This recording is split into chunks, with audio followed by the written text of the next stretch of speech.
안녕하십니까. 성경사랑TV의 임요셉입니다. 어두워가고 있는 현실에서 영분별의 은사는 매우 필요합니다. 그래서 오늘부터 사탄의 전략을 분별하기 위해서 성경의 기초로 해서 사탄이 사람들을 공격하는 유형을 정리해 보았습니다. 우리의 마음은 치열한 영적 전쟁의 장소라는 사실을 잊지 말아야 합니다. 우리의 마음에는 하나님의 법과 사탄의 법이 치열하게 전쟁하고 있습니다. 우리가 마음의 세상 것이나 유혹, 염려에 빼앗기게 된다면 사탄은 우리 마음을 빠르게 지배할 것입니다. 그렇게 되면 우리의 행동이나 마음, 생각이 사탄에 사로잡혀서 하나님의 일을 할 수가 없습니다. 우리의 마음은 시시각각으로 원수의 공격을 당할 가능성을 가지고 있습니다. 원수는 우리 마음속에 미움, 시기, 질투, 혈기, 음란, 욕심 등의 무기를 가지고 마음을 교란시켜서 우리가 하나님의 말씀을 순종하지 못하도록 유혹합니다. 뱀이 하와를 유혹해서 넘어뜨렸던 것처럼 세상 것은 매우 황홀하고 아름답게 보이고 영적인 것은 아주 작게 보여서 우리를 넘어뜨리고자 하는 것이 사탄의 의도입니다. 결국은 우리가 죄를 지어서 하나님과 단절되어 위로부터 오는 도우심을 얻지 못하도록 하는 것이 사탄의 전략입니다. 우리는 하나님께 기도드림으로써 이러한 것을 물리쳐야 합니다. 그래서 회개는 매우 중요합니다. 우리가 죄를 지으면 하나님과 벽이 생기고 금이 생깁니다. 하나님께서는 우리에게 온갖 복을 주시고자 하지만 우리의 죄가 하나님으로부터 오는 신령한 복을 가로막는다고 성경은 말씀하고 계십니다.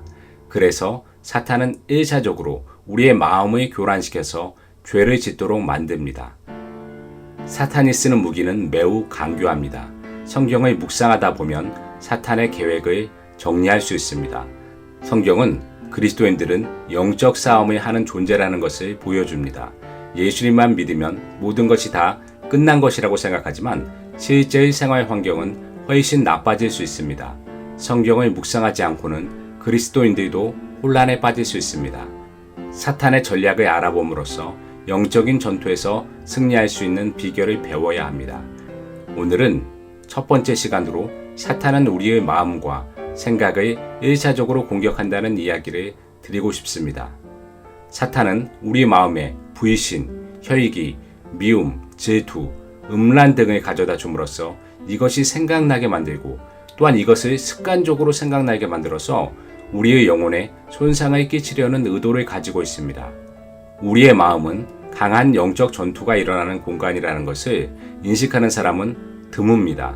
성령을 받고 예수님을 영접한 사람에게는 성령님이 지배하시는데 우리의 옛사람의 습관의 유혹을 받고 죄를 지으면 우리의 영혼은 악령도 간섭하려고 합니다. 성령과 악령이 우리의 마음과 몸과 입을 쓰기 위해서 오늘도 치열하게 전쟁하고 있다는 사실을 우리는 알아야 합니다. 우리의 마음을 점검해 볼 필요가 있습니다. 마음이 세상으로 치우쳐 있다면 우리의 영혼은 심각한 도전을 받고 있는 것입니다. 예배하고 기도하고 믿음의 동역자와 힘을 합쳐야 하는 이유는 우리의 영혼에 천국의 산소가 공급되고 사탄과 싸울 수 있는 힘을 받아야 하기 때문입니다.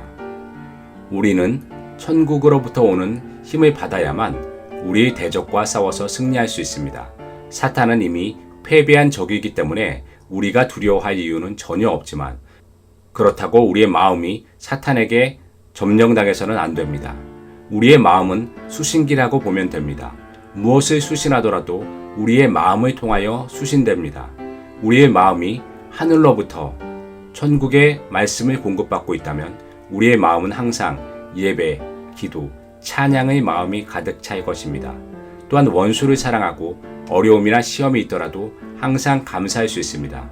하지만 우리의 마음이 지옥의 산소로부터 전달되고 있다면 우리 마음속에서는 어떠한 불신, 원망, 불만, 시기, 음란과 같은 마음이 나오게 되고 이것을 성경 말씀으로 물리치지 않는다면 우리의 영혼이 손상받을 수 있습니다. 마음으로 지배된 것은 생각이라는 수신기로 전송되고 우리의 뇌를 통하여 우리에게 전달됩니다. 우리는 언제라도 하나님의 전파와 사탄의 전파를 받을 수 있다는 사실을 인식하고 우리의 마음이 전쟁 중이라는 사실을 인정하는 것이 필요합니다. 목사님이 교인을 미워하는 것은 사탄의 지배를 받는 것입니다. 교인들에게 막 서운한 점이 떠오르고 그 사람이 잘 안 되기를 바라는 마음이 올라오는 것은 그것은 하나님이 주신 마음이 아닙니다. 목사님이라고 해서 사탄의 전파를 받지 않는다는 것은 말도 안 되는 말입니다. 또한 직분이 높다고 사탄이 침투하지 못하는 것은 더더욱 아닙니다. 우리는 누구에게든지 사탄이 공격할 수 있다는 사실을 인정해야 합니다. 설마 목사님이 사탄의 전파를 받겠어? 라고 생각하는 것은 잘못된 것입니다. 그렇기 때문에 우리는 영적인 지도자를 위하여 기도해야 합니다.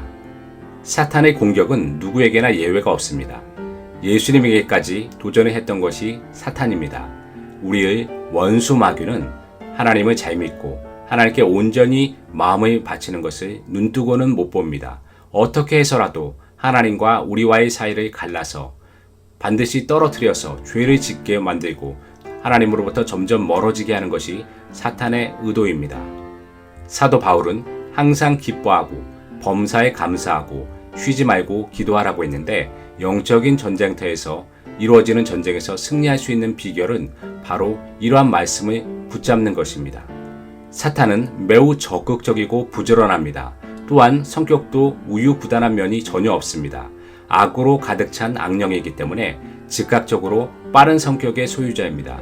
또한 영적인 존재로서 시간과 공간을 초월한 존재이기 때문에 우리가 사탄과 싸우기 위해서는 예수님의 힘이 아니고서는 이길 수 없습니다. 하지만 사탄은 패배한 타락한 천사이기 때문에 우리가 예수님의 힘있고 강하게 기도하고 싸운다면 사탄은 한 길로 왔다가 7길로 도망칠 것입니다. 사탄은 일반적으로 세상 것과 다른 사람들을 통하여 우리를 괴롭힐 가능성이 큽니다. 직장 상사, 친구, 심지어는 가족들을 동원해서 우리와 싸움을 치를 수 있습니다. 이때 우리가 착각하기 쉬운 것은 사탄이 쓰는 도구와 맞서서 싸우지 말아야 하고 성령으로 그들을 위하여 기도하고 사탄을 쫓아달라고 기도해야 하는 것입니다. 친구가 자신을 미워하고 직장 상사가 이유 없이 자기를 미워할지라도 그들과 싸움하지 말고 그들을 사랑하고 그들을 위하여 기도하는 것이 사탄의 전략을 물리치는 방법입니다. 우리의 마음과 생각을 항상 말씀에 비추어서 점검하고 늘 기도하고 하나님께 회개하고 다른 사람들을 용서하고 그들을 이해하고 사랑하는 것이 바로 마음 전쟁에서 이길 수 있는 비결이 되는 것입니다. 관련 말씀을 읽겠습니다. 종말로 너희가 주 안에서와 그 힘의 능력으로 강건하여지고 마귀의 괴계를 능히 대적하기 위하여 하나님의 전신갑주를 입으라. 우리의 씨름은 혈과 육에 대한 것이 아니요 정사와 권세와 이 어두움의 세상 주관자들과 하늘에 있는 악의 영들에게 대함이라. 그러므로 하나님의 전신갑주를 취하라. 이는 악한 날에 너희가 능히 대적하고 모든 일을 행한 후에 서기 위함이라. 그런즉 서서 진리로 너희 허리띠를 띠고 의의 흉배를 붙이고 그 평안의 복음에 예비한 것으로 신을 신고 모든 것 위에 믿음의 방패를 가지고 이로써 능히 악한 자의 모든 화전을 소멸하고 구원의 투구와 성령의 검 곧 하나님의 말씀을 가지라. 에베소서 6장 10절에서 17절 말씀.